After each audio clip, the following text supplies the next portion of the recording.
sex and violence, sex and violence, sex and violence, sex and violence. Guys, we are back. KYG Y2K, the podcast that is temporarily about 2000s nostalgia. How 2000s nostalgia? Today we're covering a movie from 1998. SLC Punk, the starring vehicle of Matthew Lillard and a bunch of people we'd never see again. But before we get into this movie, I have to introduce my guest. I guess I should say guests. Mm-hmm. As I said, the podcast is going to be a little irregular for a bit. Maybe every other week, maybe every now and again. I don't know. You gotta stay subscribed. Share, like, subscribe. Tell all your friends about it. Tattoo it on your dog's forehead and take him to the park.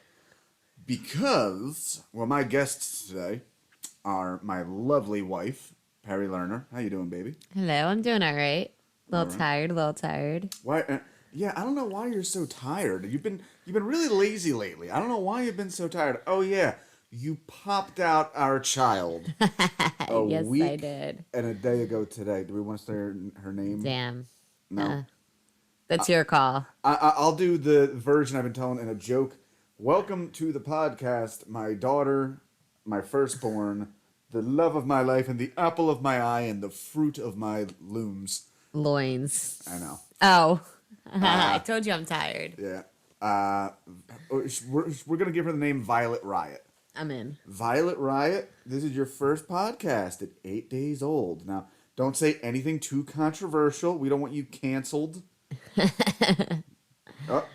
got some spit up. What's it?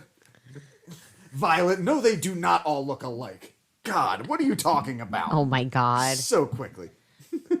But, yeah, we have a new baby. And obviously, that is going to take precedence for the time being over my dumb podcast. But she makes such cute fucking noises. She really does. Even her cry is cute. Yeah. Yeah. Yeah. We need to sample it, turn it into like a hip-hop hit. Well, anyway, while we're sitting around, having babies and whatnot and getting used to it, we watched the 1998 cult classic, SLC Punk. And, yeah, like a lot of the movies I've covered so far, didn't really catch on. We covered Napoleon Dynamite. We covered Boondock Saints.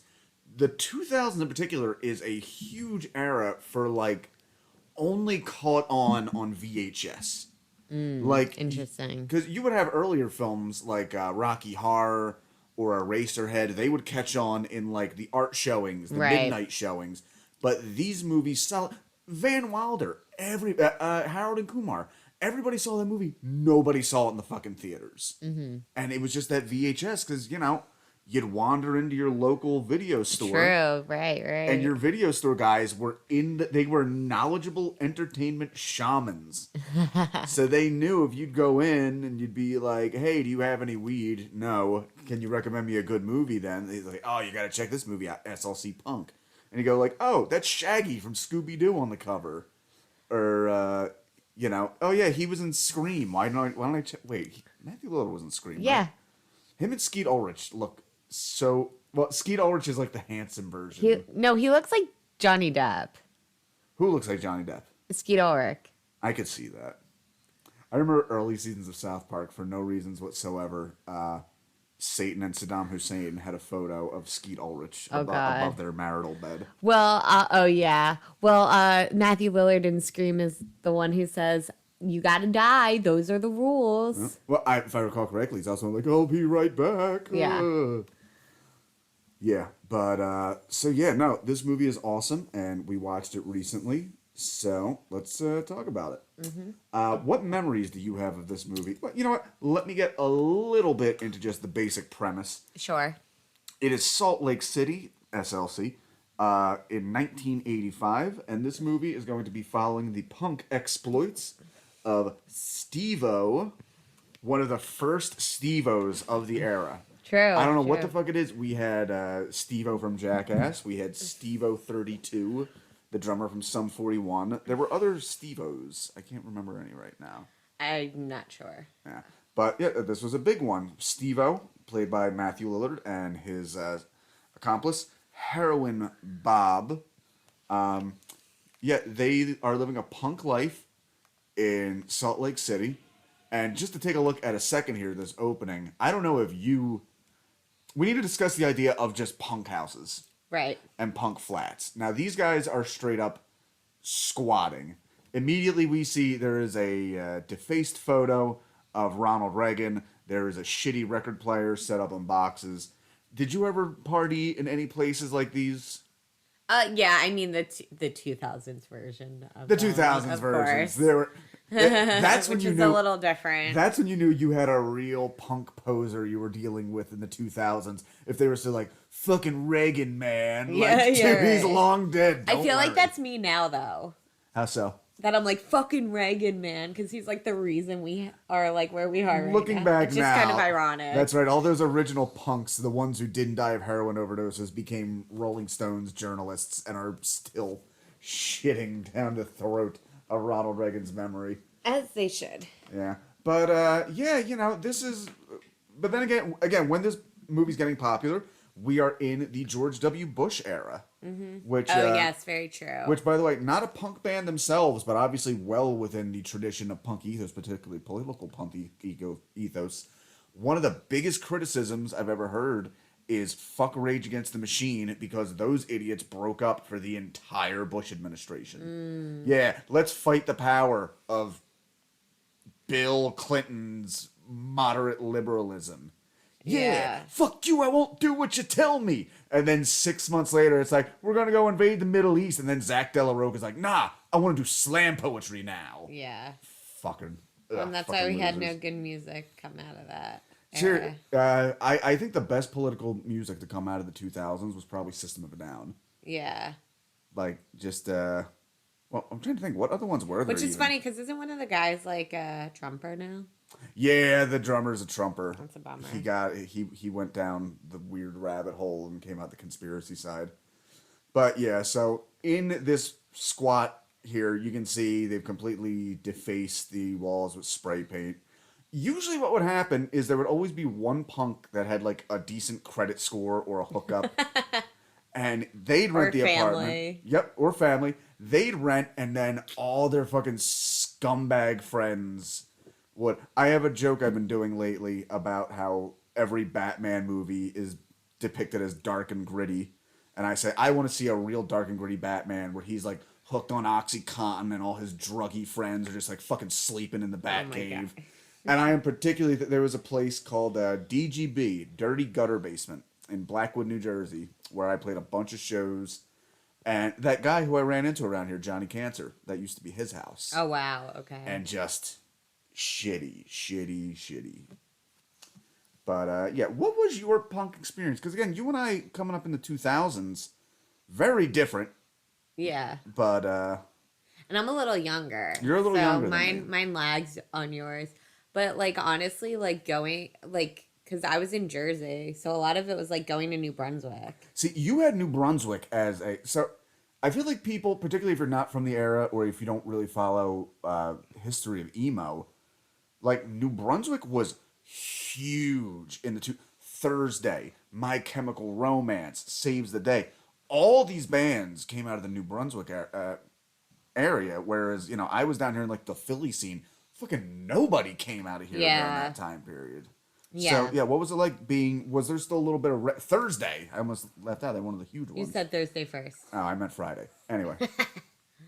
But, yeah, so what was that? Because obviously you were probably getting, like, the reverberations of that scene still. Right. And it was kind of getting into, like as a lot of the bands you listed, like, the emo-y kind of thing. Mm-hmm. So it wasn't as, like, punk as, like, say the Philly punk scene is. It's just like, because I fell into that scene too a little bit, but it's just like, that feels like more traditional, like punk anarchists and like the like screamo emo thing going on. Well, which is hilarious to again look at it now. It felt like nobody came out of Philly in that era, whereas in the New Brunswick scene, you had people who were punk-ish, but they were moving into the future. Right. I feel like down here, they were just all junkies that were still like, yeah, Crass is the only band that matters. By the Yeah. way, I'm 23. By the way, I'm dead. A lot more like crust punks in Philly, I'd say, than the New Brunswick. crust A lot punks. of crust punks in Portland, too. If you're unaware of crust punks, look them up. They're the worst of the worst of the worst. They're just...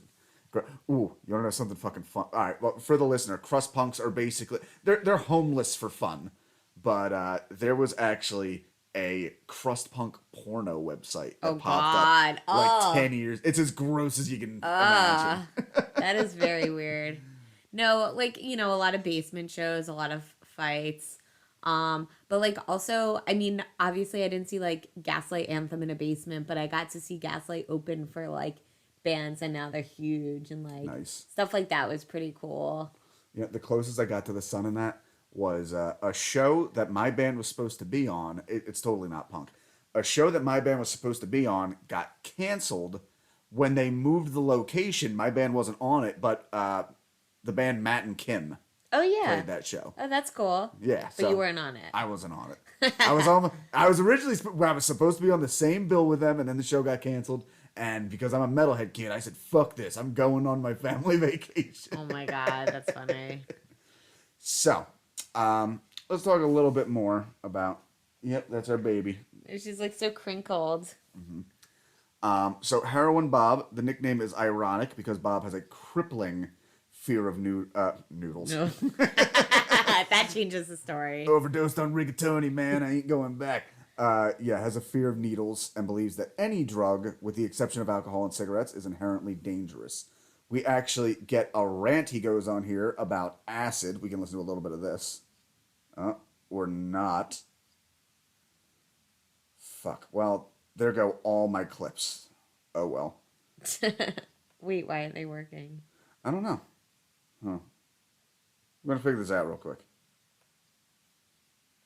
No, I clicked the Wi-Fi. Ah, I see. Nice spikes. Nice fucking suits. Oh, I forgot the only other famous person in this movie, Devon Sawa. Yes. Well, Famous being... a relative term. Yes. You heard about Sean, right? No, what happened to Sean? That skips almost the entire acid thing. Sorry, guys, we're working this out. But anyway, so one of the weird things we talk about this movie is a lot happens in it, yet in the actual timeline we're seeing of the film, like 4 things happen. Yeah. And everything else is flashbacks. Yep. Yeah, it gets a little crazy, the timeline. Just from your memory, put together what actually happens in this movie. Oh, God. That's not flashback. Oh, God. So, yeah, let's... We're starting here. They're waking up. They're walking around. Yeah. And then I think they have the flashback to him, for, like, going into... Like, he has the, yeah. Yeah, so, all right, so... Going into rehab, I was going to say. We're getting some character development. Heroin Bob punches mirrors because he hates himself, I guess. Yeah. He's kind of a dick about it. But yeah, that's the first flashback. And we're already out of the original timeline. Mm-hmm. And this takes a while. Right, because you're showing the background, because if he's afraid of needles, you got to show him being afraid of needles. So he pulls a Henry Rollins and punches a mirror, and his hand gets all infected. Oh, by the way, we've talked before how I look up real-life gore shit, and you're really not cool with it. Yeah. I saw a fucking interesting one the other day. Fucking steroided Famous! out. That's who's famous. Who's that? Jason Segel. Jason Segel is in this. Yes, Jason Segel plays Mike, who he has a fucking... He has a hairstyle like that gap-tooth guy on the Asbury Park boardwalk. Like the old-fashioned, like, right down the middle part. But, you know what's funny? It actually comes up... You're not on Facebook, so you probably haven't seen it. There has been a recent meme where it shows a photo of Tobey Maguire and Spider-Man with, like, nerdy glasses on. And the meme says, if the hardcore guitarist looks like this, you're about to die in that fucking pit. And it's a little like that. He's this really non-assuming, dork-looking guy. And he just beats the shit out of everybody in this movie. Yeah. And you can also argue Adam Pascal is, like, famous-ish. Adam Pascal has already peaked before this movie. Adam Pascal shows up very briefly as Loverboy Mike. Is every other character in this movie named Mike? No, his name isn't Mike. It's shit. I forget his name. It's Roger. He's on the rebound because his girlfriend April just died. Yeah, it's not Mike. She left a note saying we've got Jesus. AIDS before slitting her wrists in the bathroom.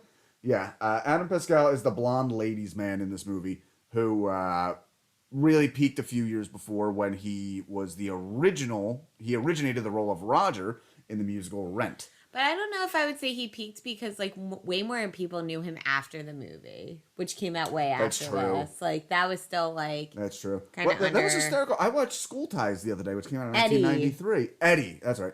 I watched School Ties the other day in 1993, and fucking Anthony Rapp's in that. Like, these are people, you don't imagine them doing anything yeah. before Rent. Yeah. Because they had almost nothing after. But, so we get this background of here's the thing. Yourselves up, man. Fucking acid. It never leaves your body. It's in your fucking spinal cord forever. Let me tell you something about the nature of chemicals, man. You know that dude Napoleon? He was banished to an island when the French got sick of him. That's right. He supposedly... Very punk back in the day to believe in bullshit conspiracy theories. Although, I guess this isn't too crazy.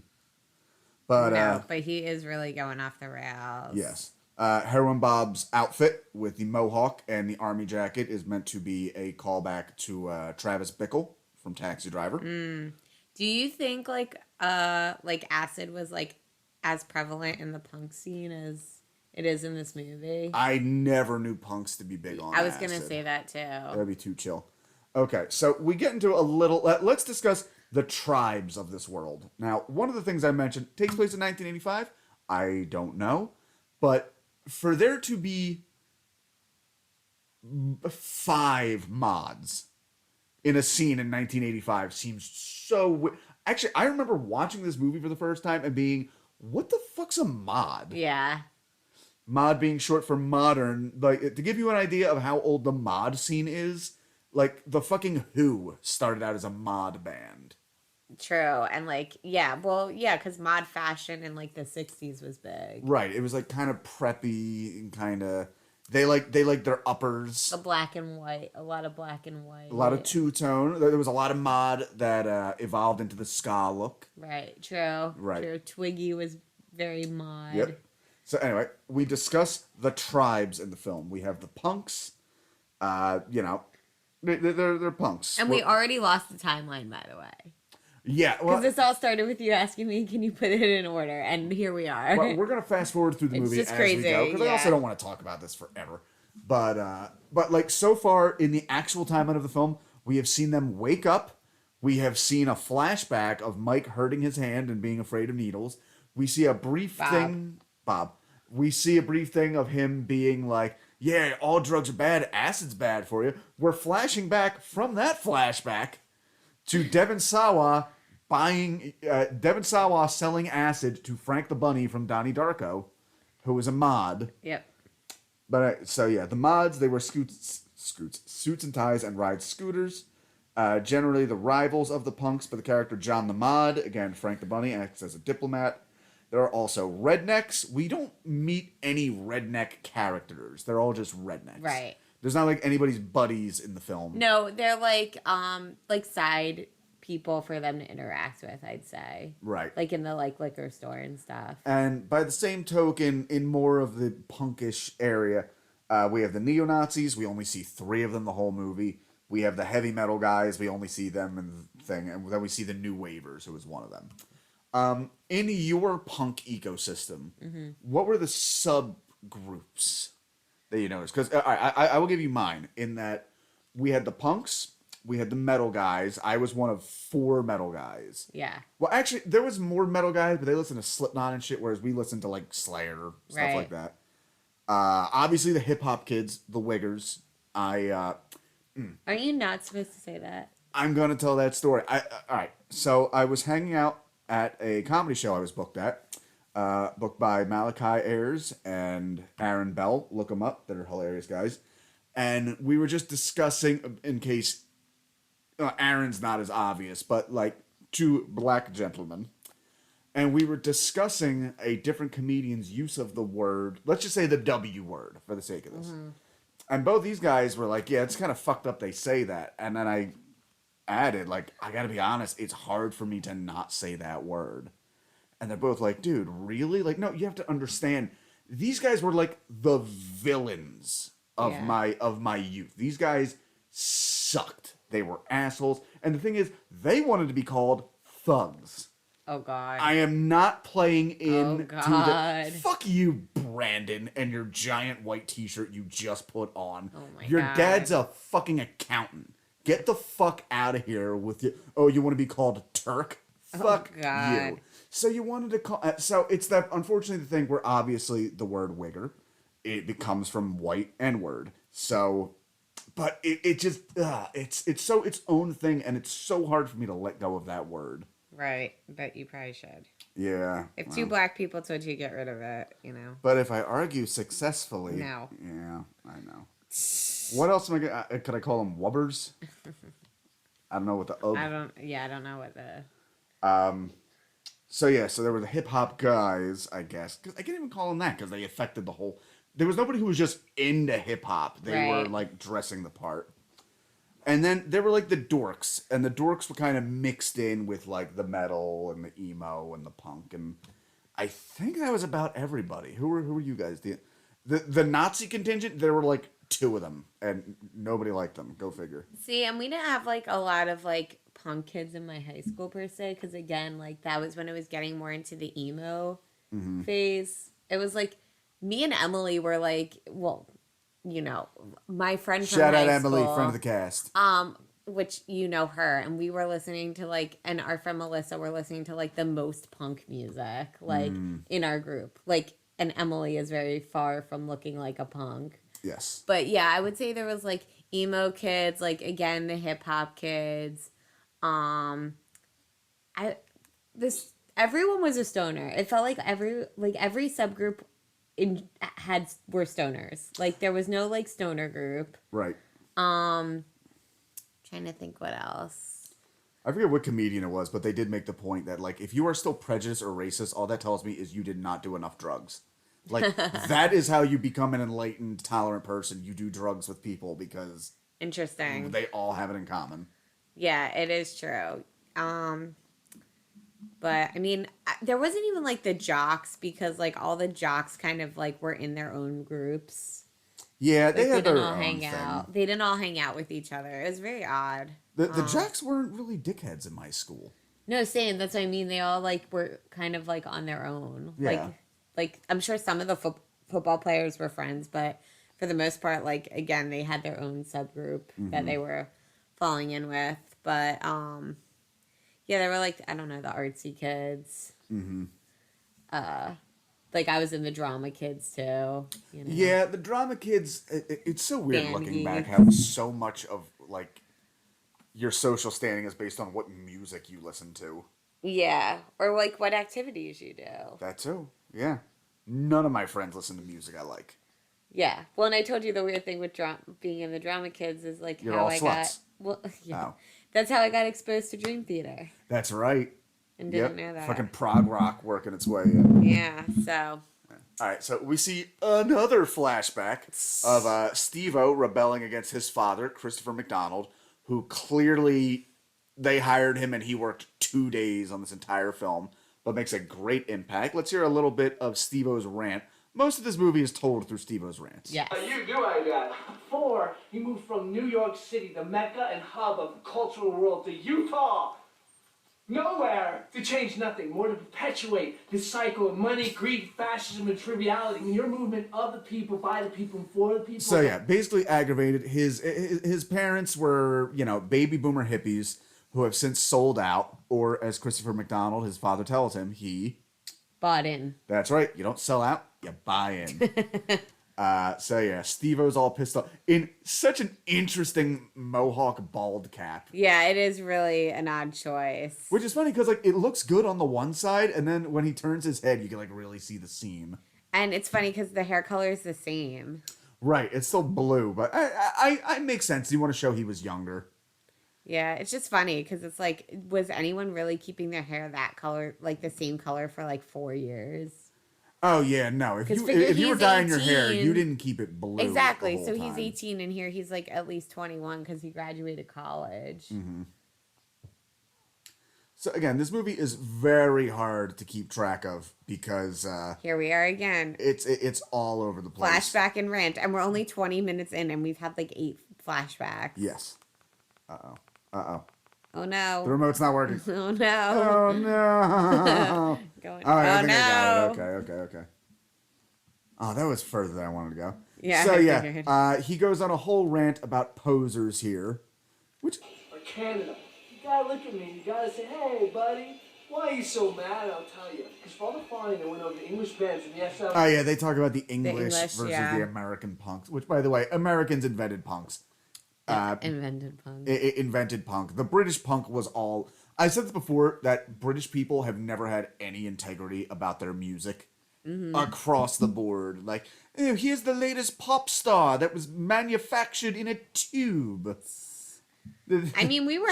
I believe she's owned by EMI. She's been recording since she was 12. I mean, we have that too. Right, but I feel like Pop Idol is like their entire music industry, whereas it's a chunk of ours. And again, by the same token, biggest UK punk band, Sex Pistols, put together like a boy band. Yeah, true. Well, also, and he wasn't even like hating on, like, he was like, it doesn't even matter who's first. His whole thing with this is like, stop acting British. Like, we have our own. Yes, some of the we have our posers were doing own like culture here. Yes. All right, real quick. ECP, Extreme Corporal Punishment. Yeah.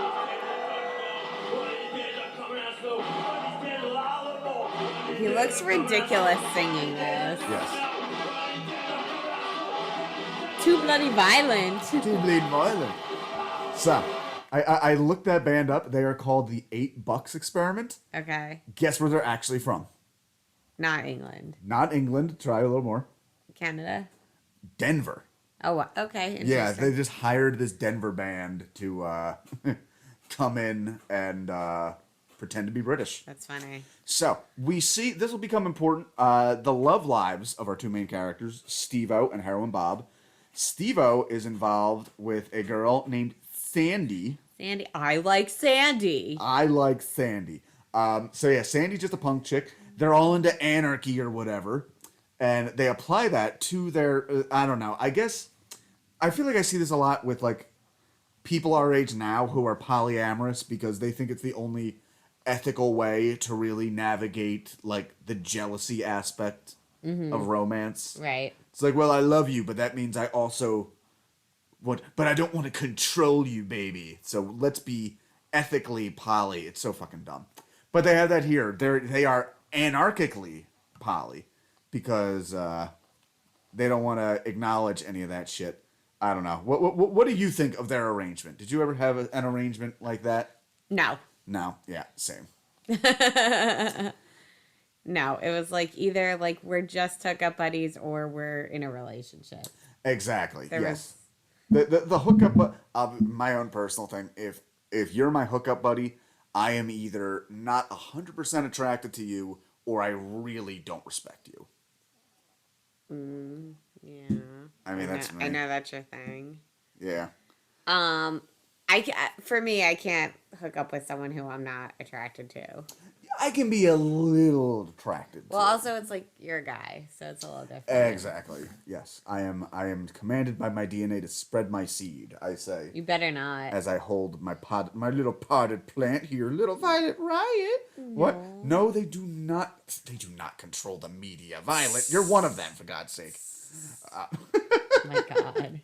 So let's discuss the two romances in this movie because they're going to be very big. What we're seeing is coming of age here. Steve-O is... So both of these guys are college graduates. Steve-O is coming from a wealthier family. His family are well off. We'll meet Heroin Bob's father later, and he is very, very not well. CIA. He'd be a QAnon guy today, basically. Yeah, but also clearly has some like mental health illness Yes. on top of it, like not recognizing him. Exactly. Back when conspiracy theories were just the psychos and not CIA psyops that Yeah. fucking sink in your uncle. So on the one hand, we have Heroin Bob. I always thought that was weird too when they're like just having sex at a concert. Oh yeah, no, nobody was getting laid at a fucking punk show. Who wants to do that? Like that doesn't seem like something I'd be interested in. I remember I saw the movie Lords of Chaos, which was all about Oh yeah, I've seen that. the Norwegian black metal scene where they famously it was a scene of bands, only they burnt down churches and murdered each other. Yeah. But the least realistic thing in that biopic of the movie is showing the guy who was burning down the most churches was like super popular and having sex all the time. None of those guys were getting laid. Yeah, that's right. I do remember that. So Heroin Bob is interested in a slightly older girl named Trish who runs a head shop, and he actually really likes that about her. She seems to be, this happens with a lot of punk boys. I think you were this person for a lot of punk boys. You were the punk chick who was like stable. Mm-hmm. And they kind of like, oh, I could kind of get behind this a little bit. Yes, absolutely. So as the movie goes along, he gets a little more like, I really like this. I like the stability. Maybe Salt Lake City's not all that bad. Whereas Steve-O is kind of getting anarchism thrown in his face. Especially he catches Sandy, not cheating, because that's the arrangement, but sleeping with another guy. And he loses his fucking mind, attacks the dude. And in that moment, he realizes, like, oh, I'm not free from all this. I am just as much wired by territory and competition as anybody else. Which, like, to me, like, I get that. But at the same time, it's like, I do understand the concept of, like, well, why are you doing this when I'm here? Right. I get that. Like, how can you not have the rejection there? Yeah. That's where I don't get a lot of the poly thing. Where it's like, well, as long as they let me know. Like, oh yeah, if you're just gonna call you like, hey honey, hope you're not waiting up for me. I'm gonna go fuck this bartender I just met. Yeah. Yeah. Don't leave dinner in the microwave. Don't wait up. Like, how can you not feel rejected in that? Yeah. Yeah, I think that kind of stuff mainly works if you're like doing it when the other person isn't around. You need to both be degenerates, I think. Or, as I mentioned with that one friend of mine. Wearing a candy necklace, the extreme corporal punishment guy. Or like that one friend of mine who I said, the woman, they're a married couple, the woman kind of teeters on asexuality. Mm-hmm. So for her, she has, like, okay, in a situation like that, I understand a little bit more of like, I love this person. I cannot give them everything that they really need. Right. And because I don't really have this connection, I don't really care. Yeah. So, I don't know. How would you summarize Steve-O's philosophy throughout this movie? Because he says anarchy, it seems not entirely... They don't seem very, like, politically driven for them to be, like, super into anarchy. Like, you don't... Like, the most you see to that is, like, the Reagan stuff. Right. But his seems more of like a personal journey than like I want, like, because he brings up at one point that he wants chaos. Uh-huh. But it's like, do you want chaos like in the world or just in your own life? You know, because like there isn't much, and like, and that's not so much chaos. It's like a Hunter S. Thompson freewheeling kind of thing. But he does say, like, he wants, like, he uses the word chaos, if I remember correctly. Right. And he has interesting scenes with his father where, because his first rebellion against his father is, I'm not going to Harvard, I'm going to Salt Lake City University or whatever. Like, that to me was funny. Yeah. And his dad actually gets him into Harvard Law. And he's like, well, I cheated on all my tests. His dad's like, yeah, but why? Yeah. You could have gone there and fucked didn't. around. He didn't cheat on his test. He just said that. Exactly. So he's been kind of... Because he says, like, why did I do well in school? Right. Because he's at the point now where he's out of school, doesn't need to be doing this, but he's floundering a little bit. It is weird they both go to school. Yeah. Like, I wonder Heroin Bob in real life would be his buddy who didn't... Or maybe, like, went tagged along and then dropped out. Right. Because we could see why Steve-O did. Like, obviously, like his parents seem to be pushing that lifestyle more.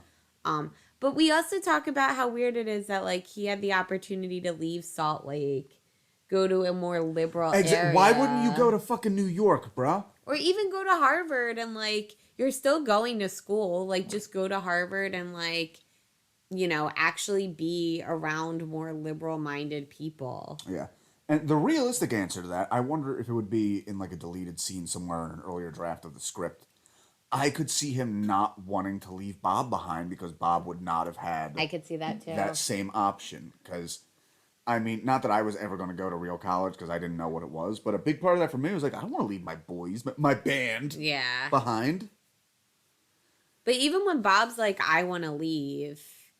Oh no, Bob doesn't want to leave. Steve-O wants to leave. That's right.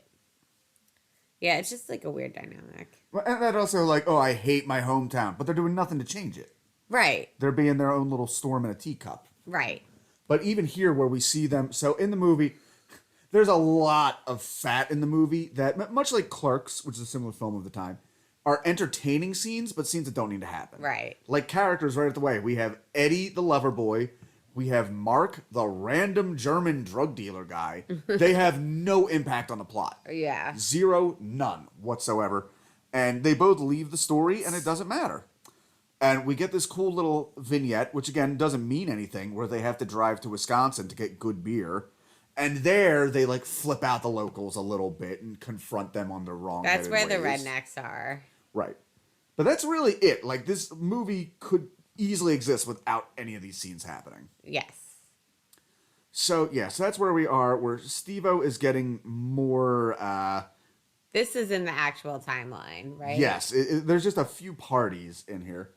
You know, I do like... This is a cool little thing where they discuss the nature of the fight. Let me see if I can pull up this clip. She's still breathing. Yes, our baby is still breathing. I promise I will let you know if she's not. She's just a shrimpy. A man.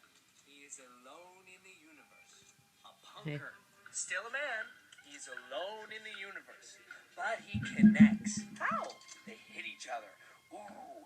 No clear way to evaluate whether or not you're alive. Now, complications. A reason to fight. Somebody different. Difference creates dispute. Dispute is a reason to fight. Now, to fight is a reason to feel pain. Life is pain.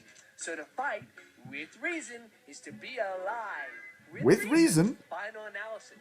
To fight. A reason to live. Problems and contradictions. I'm an anarchist. I believe that there should be no rules, only chaos. Fighting appears to be chaos, and when we slam the pin and show, it is. But when we fight for a reason, like rednecks, there's a system. We fight for what we stand for, chaos. But fighting is a structure. Fighting is to establish power. Power is government, and government is not anarchy. Government is war, and war is fighting. The circle goes like this. Our redneck skirmishes are cheaper versions of conventional warfare. War implies extreme government because wars are fought to enforce rules or ideals, even freedom. But other people's ideals forced on someone else, even if it is something like freedom, is still a rule, not anarchy. This contradiction was becoming clear to me in the fall of '85. Even as early as my first party, why did I love to fight? I framed it, but I don't understand it. It goes against my beliefs as a true anarchist. But there it was. Competition, fighting, capitalism, government, the system. It's what we did. It's what we always did. Rednecks kicked the shit out of punks. Punks kicked the shit out of mods. Mods kicked the shit out of skinheads. Skinheads took out the heavy metal guys. And the heavy metal guys beat the living shit out of new wavers. And the new wavers did nothing. They were the new hippies. What was the point? Final summation? None. So first off, it pissed me off. Like, heavy metal kids were always the fighters. Yeah. Because we were the white trash kids. Then again, the Nazi kids were always a little worse because usually, sad as it was, they were trying to, like, be closer with their dads by being Nazis, and their dads beat the shit out of them. And I remember being called a poser, we should discuss the nature of the poser, by a punk kid because I wore a Newfound Glory shirt with a pentagram necklace. Oh, wow. It's like, I like two different things. I like Satan, and I also like Easy Core. What's up? That rant is, like, the perfect, like, thing I was saying, example of what I was saying the other day, which is it's so funny how many punks like this movie, but all it does is like kind of discount the entirety of what being punk is. Well, you know what? To make a simile based on exactly what I just said, fucking skinheads loved American History X, even though the entire moral of that movie is look what it costs you, etc. Right. But people really like the iconography and the symbolism of it, and they just miss the shit. But yeah, punks like this movie because it displays them pretty much as they were, pretty accurate. As a matter of fact, I read an article on Vice before this from somebody who saw this movie when they were 15, a punk and in Salt Lake City, and hated it, but then made the caveat, like, then again, I didn't really like much back then. Yeah. And then coming to realize, like, oh, this is a completely accurate portrait of me and my friends during that time period. Which is pretty cool. Were you ever called a poser? No. I don't know. If I was, it like didn't stick with me. But I remember like saying the word poser often. I remember like I pulled it out once in like when I was like in my 20s, and I was like, oh yeah, poser. And I was like, damn, I haven't said that word in like 10 years. Yeah, I feel like the term poser as an adult really gets replaced with the try hard. Right. The somebody who's trying to make whatever they're doing seem more important and noble. The slacktivist. Right. Basically. Yes. Yeah, I think that is what the poser becomes. Because the poser... But like, I do think there is like at least a little more behind it than like calling someone a poser. Uh-huh. Where it's like you are just like, this is just for show, and like there are real, not consequences, but there's real life implications for doing this just for show. Right. Wait, are you talking more with the politics aspect? Yes. Or... Like, because you said slacktivist. Right. So I was thinking about it in that sense. Right. Well, again, yeah, those are the people who, like, they'll share the meme, but, like, they won't donate. Right. They won't do march. anything, yeah. So we see a scene in this film where... So, all right, we skip over the entire vignette of Devon Sawa, who is selling acid. Long story short, absorbs a bunch of acid, tries to kill his mom. This one is important to the movie because later we run into him and he is homeless on the street. And Steve-O runs into him and is seeing a little bit of like oh, is this what I have in my future? Yeah, it does like put him on a different trajectory. And I know I've told you this before. I had an experience where I Yes. ran into a homeless man, and it was a kid I went to fucking middle school with. Yep. Remember, me and him were huffing aerosol cleaner one day. Oh, God. I was trying it out because a girl I liked was doing it. So that's the only drug you've done. Yeah, the only drug I've done. Fucking Did you do Windex. it right? Did it work? I drank all the Windex. I didn't feel anything. No, I got a little high. Yeah. But yeah, so yeah, Devon... Who the fuck? Oh, I don't know. Oh yeah, so we talk about the acid scene here, which you said was very, very realistic. To me, that was like the first like good portrayal I saw of a bad trip. Right. So yeah, Steve-O and Sandy, after this moment, both drop acid, and they have a very like weird thing out in the park. Well, and this is also right after Steve-O has seen Devon Sawa's character homeless on the street. And I liked it because it didn't focus on the visuals as much, which are really hard to like replicate. Mm-hmm. It focused more on the like the mental thing going on in your head when right, you're where like, you're like clipping in a bad around, spot. you're losing time. Yeah. I do feel a lot of acid movies, they're always trying to replicate like the images. Yeah. Shit like that. And here we have... Yeah, we have this interesting scene here where there's a punk girl we meet earlier in the film who, the next time we see her, she is completely off medication now and clearly spiraling. But we meet her brother, who you may recognize as being one of the tough dudes in the party scene of Superbad. Oh, yeah, he also says...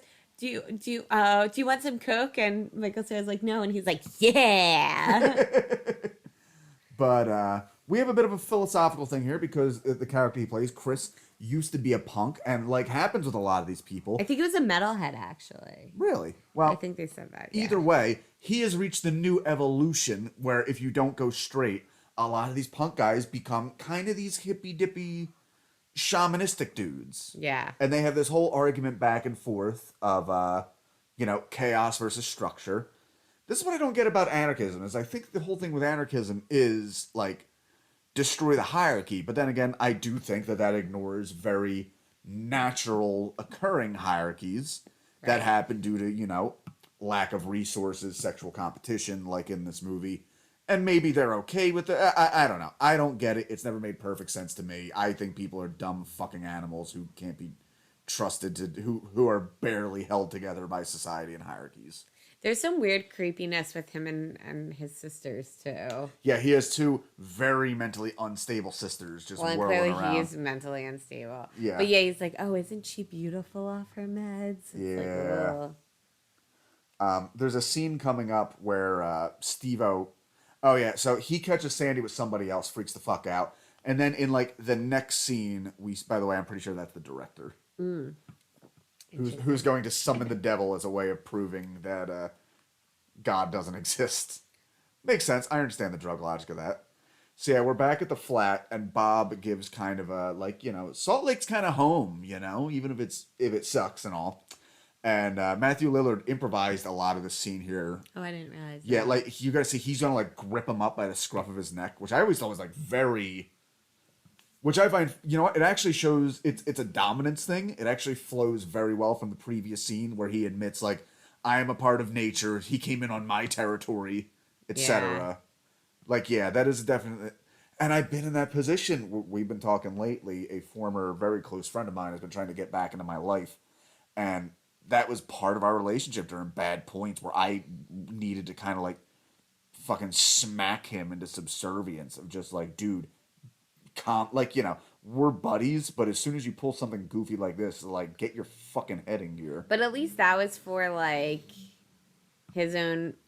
Yes, he had very bad mental illness Like, and self-confidence stuff, and I was really trying to get him in a better shape. Like, Steve is almost just, like, mad that Bob is, like, okay with this life and, like, he's not. Yeah. Because that's probably the point where he's like, okay, maybe we do need to separate. Right. And immediately after, we see Jason Segel's character is going to go away to college. Be a botanist. Botanist. That's right. I want to save the planet and shit like that. So people are leaving away. Steve-O is now alone. Bob and Trish are basically an item. So things are happening. They want to set him up, which they do at a party. And, okay, we get the scene here where Heroin Bob wants to go visit his dad on his birthday. Mm-hmm. And it's a very dilapidated shack. His father does not... Breaks my heart. He actually has a present for him. And we never see what the present is. Yeah. But the dad wakes up... Wrapped in newspaper. The dad wakes up and immediately, like, just freaks out, thinks it's from the CIA, and shoots at them. I wonder what made him go to, like, see his dad. Like, obviously his birthday, but, like, how long had it have been before this? And what made him decide to go now? Yeah. And it probably, like, he had to be far away because he's probably, like, long time ago because he's probably losing it even more because he's so isolated. Exactly. Yeah. But, so yeah, one of the things, we'll talk about it when we get to it. Just a brief notion here. Despite the entire movie taking place in Salt Lake City, there's almost no mention of Mormons. Right. Which really blows my mind, especially considering, again, 1998, we're 1 year after the debut of South Park, which would lead to, like, a fucking Mormon renaissance in culture. Oh, yeah, what's that? Oh, the Mormons are wrong? That's right, they're a bunch of molesters. Okay. That's all right. We're almost done, baby. So, we reach the final scenes of the movie where Steve-O meets the girl they want to set him up with. They're at a party. Yep, Sister Phoenix. Yep. He likes the girl. The girl is kind of calling him on his bullshit of, like, you're trying to be a nonconformist, but, like, you're wearing the punk uniform. And I think she's, like, really young, too. She's very young. She's unclouded. So again, I mentioned this. I did not realize this when I was younger. Bob just mentions, like, oh, I have a headache. Ends up taking some pills that the mod girlfriend gives him, and which turns out to be basically opiates and is going to kill him. But I hadn't realized he was so upset because he'd just seen his father that day. So he's really, really drunk. He's not in a good way. goes in the bathroom, breaks the mirror again, and everybody is finally appropriately like, dude, what the fuck are you doing? Ruins the part. Ooh, did you ever have some dickhead ruin the party by breaking something? No, not breaking something. Maybe doing something else. But yeah, not breaking something. But anyway, so yeah, he has a headache. The girl says, "Oh, here, take these aspirin," and he's like, "Nah, I don't take pills." Again, heroin Bob doesn't trust drugs, but he swallows them down anyway. And on the drive home, he's like, I'm not like my dad. You know that, right? Steve-O drags him upstairs, puts his ass to bed. The next morning, he wakes up and he finds Bob cold and lifeless and dead, unbudged from where he left him before. Let's take a listen to this acting clinic by Matthew Lillard.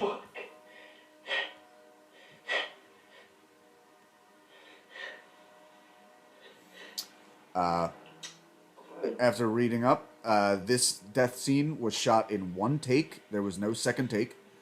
Matthew Lillard was originally unsure if he could cry on command, but pulled it off in one take.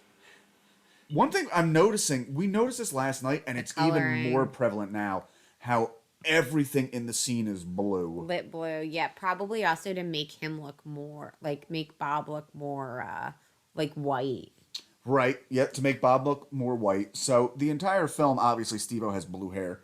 But his shoes are blue, too. Which might have something with his head in the clouds, who's to say. Interesting. But in this particular scene, the paint on the walls is a light blue. Steve-O's hair is blue. He's wearing a blue shirt. He's on a blue rug. And Heroin Bob is wearing blue boots. There's definitely something there that's going on with the color. I mean, maybe blue is just death. Obviously, Maybe. Bob looks white here, but a lot of people die. They look blue. Yeah. But yeah, apparently after they shot this scene, everybody on the crew was just bawling. Yeah, it's a rough scene. Yeah. Fucking closer. You can tell it's one scene. A lot of the footage is blurry. Only players should die, you fucking idiot!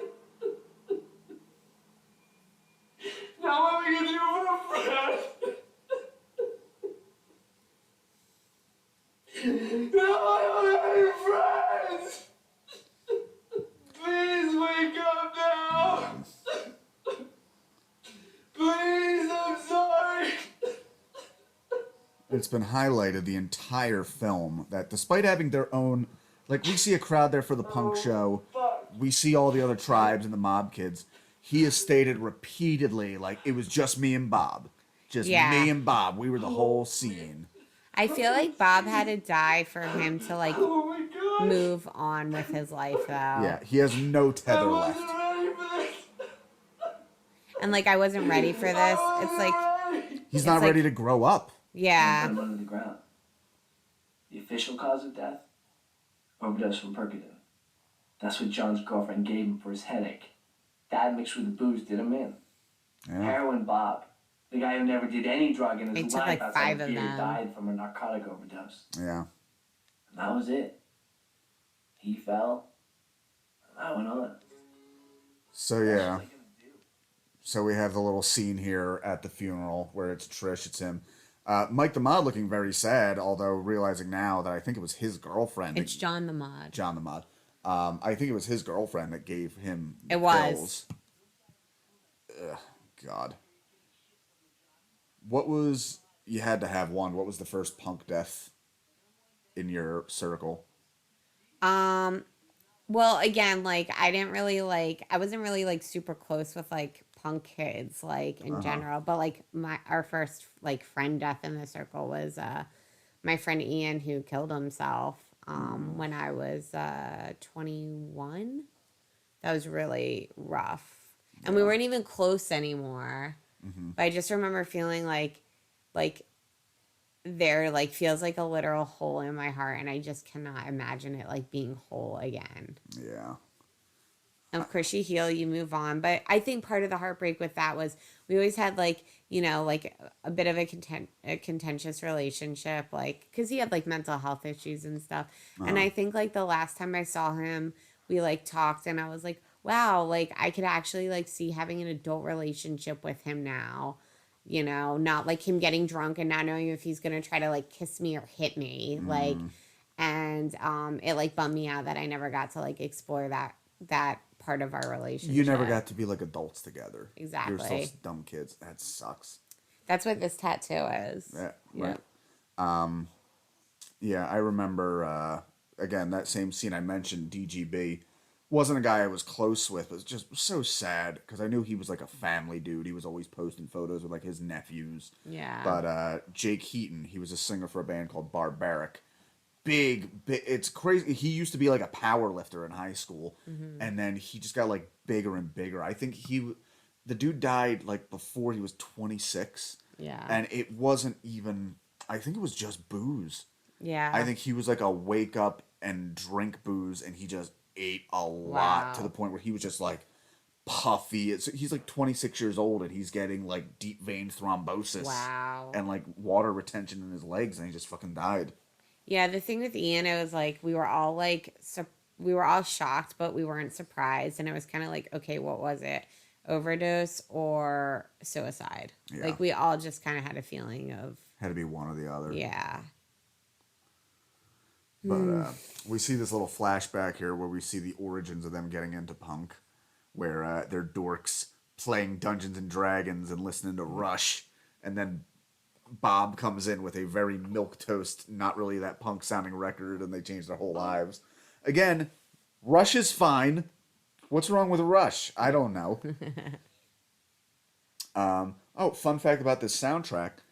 Ian MacKaye from Minor Threat has a rule to never allow their music in films. Okay. You know, Fugazi, that shit. Right. Well, yeah, they're weird. But allowed for this movie due to the accurate authenticity of everything. Okay. So I don't think you can buy it on the actual soundtrack, but it is on there. This film was first made into Sundance, where it got distribution, which also helps for Sundance because I think that happens in like Utah, doesn't it? Yeah. So we have our final soliloquy here. Steve-O says goodbye to Trish. Oh, by the way, I looked up the actress who plays Sandy. Oh, yeah. Wondering, what's she been up to lately? And the first thing I found was arrested for exposing herself to children. Yeah. This is the thing I've been trying to mention in my stand-up, of how one of the main symptoms of mental illness is being an asshole. Right. And we really need to acknowledge that, because it's one thing to be like, oh, they're sad, they need to get help. You need to realize, like, no, the psychopath flashing themselves to children also needs help. She's not perving out. She probably thought she was preventing an atomic bomb by showing off her scabby, unshaven bush to those tweens. Well, and I never realized that Trish was Annabeth Gish because she's always like in different makeup and hair. It's like, Well, it's funny you say that. She said that she loved this was one of the easiest roles ever, just because of the costuming. oh wow, She says the costuming put me immediately in who this was supposed to be. interesting. Yeah. But we get the final soliloquy from Steve-O here. I was gonna go to Harvard. He's going to It was Harvard. obvious. I was gonna be a lawyer and play in the goddamn system. And that was that. It was my old man. He knew. So what else could I do? I mean, there's no future in anarchy. I mean, let's face it. But when I was into it, there was never a thought of the future. I mean, it was certain that the world was gonna end. But when it didn't, I had to do something. So fuck it. I could always be a litigator in New York and piss the shit out of the judges. I mean, now it was me, a troublemaker, the future. The guy that was one of those guys that my parents so arrogantly saved the world for. So we could fuck it up. We could do a hell of a lot more damage in the system than outside of it. That's right. That was the final act. Learn that. Well, this.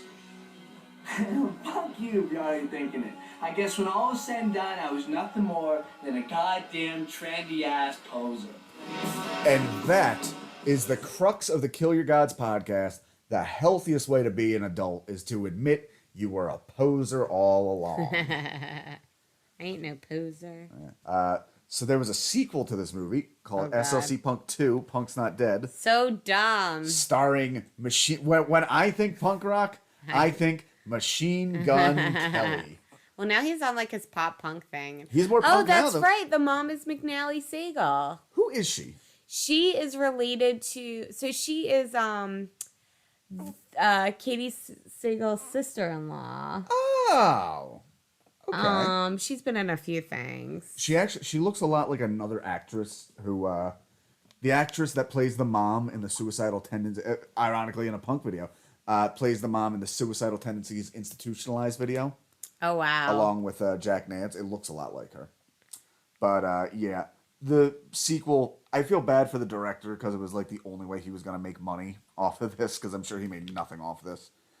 But it stars Heroin Bob's son. That's right. I think he got Trish pregnant? I don't Hold know. on. Let's look I this know up real nothing quick. about it. I was just like, why are we like revamping this? SLC Punk 2. I clicked IMDb instead. Okay, so Ross is the son of Trish and Heroin Bob. So Trish is pregnant here, supposedly. Okay. Yikes. And fucking John the Mod and Eddie, who have no impact on the original fucking story for the most part, reprise their roles because they Wait, had they're both nothing in else. it? They're both in it. They have nothing I else didn't going realize on. that. But Matthew Lillard and Devin Sawa both announced early on, like, yeah, we're having nothing to do with this. Yeah, it really just seems like a cash grab that like wasn't gonna make any money. Yeah, the director's original idea was he wanted it to follow Steve.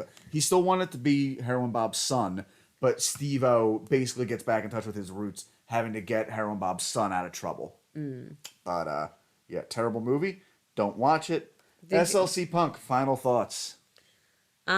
Still holds up. Definitely still holds up. Great soundtrack. Yeah. Oh yeah. I mean, said the this other is how I day- got into so much music. I think this might be the first place I heard Mother of Pearl by Roxy Music, that's right. which not very punk, but I know you love that song. yes. Yeah, shit, that's all I got. Still a great movie. I told you I did this as a history and film project Nice. in high school. Very nice. Yeah, there's not a whole lot about it that's really intrinsic to SLC, other than obviously the location of the shooting. Like it gives it a visual style, Right, and it needs to be like somewhere. right? Like, And it is better. where we It is you much know. better to have it than in like an East Coast or a West Coast city. well, that's the thing I think about SLC, having an SLC is like people know what that means without them getting super into it. and so that's like I feel like the Midwest needs rebellious shit more. that's what than I a lot mean. of They these. know how, like, they know what it means to. They have an idea of what it probably means to be like, in a subculture in a city like SLC, Right, where you literally have to like where there's build, so much religion. And, right, and where you have to build a scene from the ground up. yeah, and you don't need to explain that in the movie. It just Right. goes without saying. Yeah. So yeah, started out with 2, left with just, and I assume all of punk rock died that day in Salt Lake City because the only 2 punk rockers left. Yes, very true. Maybe that Anarchy in the UK guy started a band, and that should have been the real sequel. UK.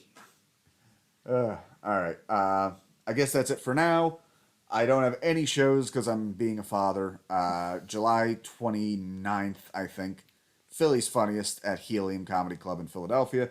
Come on down. Baby, got anything you want to promote? Anyone? Just promote something you like right now. Promote something I like. Yeah. Like Perry's Picks. Perri's Picks. Oh my god, that's so hard. You're putting me on the spot. That SVU podcast. With Liza Traeger. Lisa Traeger and Kara Clink. God, why can't? Oh, That's Messed Up. My brain is messed up. That's Messed Up, an SVU podcast. If you like SVU, definitely listen to that. It's pretty great. All right. Go check it out. Happy Memorial Day. Woo. Later.